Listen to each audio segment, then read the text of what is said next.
Telugu Desam party సిద్ధాంతం gender equity ద్వారా ఆడవారికి సమాన హక్కులు కల్పించడం ద్వారా వారిని ఆర్థికంగా, రాజకీయంగా, సామాజికంగా పైకి తేవాల్సిన బాధ్యత మనందరిపైన ఉంది. ఇప్పటికి కూడా మనం వివక్ష చూపిస్తూనే ఉన్నాం. ఎవరైనా మహిళలను చూస్తే మనకందరికి కూడా ఒక చిన్న చూపు, మీకేం తెలీదు, మీరుండండి అనే విధంగా మాట్లాడుతున్నాం. రెండో విషయం మీరు చూస్తే అధ్యక్ష, చిన్నప్పుడు తల్లిదండ్రుల పైన ఆధారపడతారు, పెద్ద అయిన తర్వాత భర్తల పైన ఆధారపడతారు, మళ్ళీ ముసలి వాళ్ళైతే పిల్లల పైన ఆధారపడతారు. కానీ ఎప్పుడు కూడా వివక్ష చూపిస్తూనే ఉంటారు. అందుకే ఈ రోజు గర్వంగా చెప్పగలుగుతున్నా, మహిళా సాధికారత ప్రారంభమైంది తెలుగుదేశం పార్టీతోనే ప్రారంభమైందని చెప్పి కూడా గర్వంగా చెప్పగలుగుతున్నా. 86లో అధ్యక్ష మహిళలకు ఆస్తిలో సమాన హక్కు ఇచ్చాడు ఎన్టీ రామారావు గారు. అంతవరకు వారసత్వంగా మనం ఒక్కసారి చూస్తే ఆస్తిలో సమాన హక్కు లేదు.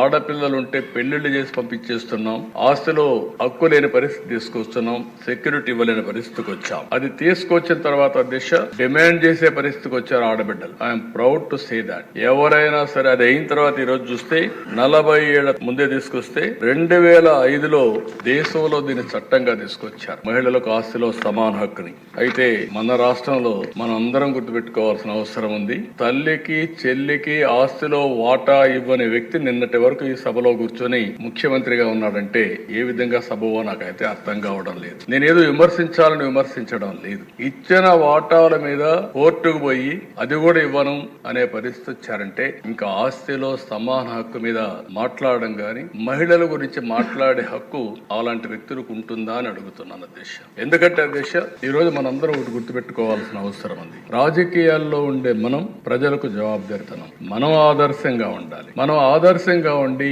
ప్రజలకు కూడా ఆదర్శమైన విధానాలకు స్ఫూర్తినిచ్చే బాధ్యత మన పైన ఉంది. అలాంటి వ్యక్తులు తల్లికి కూడా నేను వాటాలు ఇవ్వలేదు, లేకుంటే నేను మార్చుకుంటున్నాను, ఇది నా వాటా అని చెప్పే పరిస్థితికి వచ్చారంటే చాలా బాధేస్తుంది. కనీసం సభ్యత ఆ విషయం కూడా మర్చిపోయి ఇలాంటి చేసే పరిస్థితికి వచ్చారు.